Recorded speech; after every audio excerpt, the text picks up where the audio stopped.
isang mabilisan lang. Yung tropa ko kagabi na disgrasya sa motor.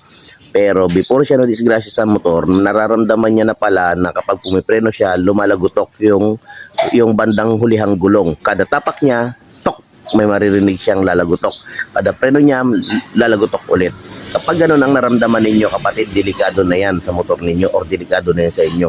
Higpitan nyo yung bolt, yung bar tension, yung tukod ng brake panel. Dino yung motor niya Rossi 125. Kailangan mahigpit lagi yung bar tension, yung sa brake panel.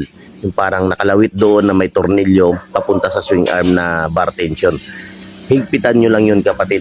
Kapag lumalagotok ang preno, dalahin nyo na kagad sa mekaniko para hindi kayo magaya tropa ko na disgrasya kagabi. Ayun, nasa ospital pa ngayon. Kaya kung yung asawa mo, anak mo, magulang mo, kapamilya mo ay laging nagmumotor, i-share mo na sa kanya ang video ito. Baka mamaya nararamdaman na pala nila na lumalagotok ang preno pero hindi pa nila alam ang panganib na nakaabang sa kanila. Beware, kapatid.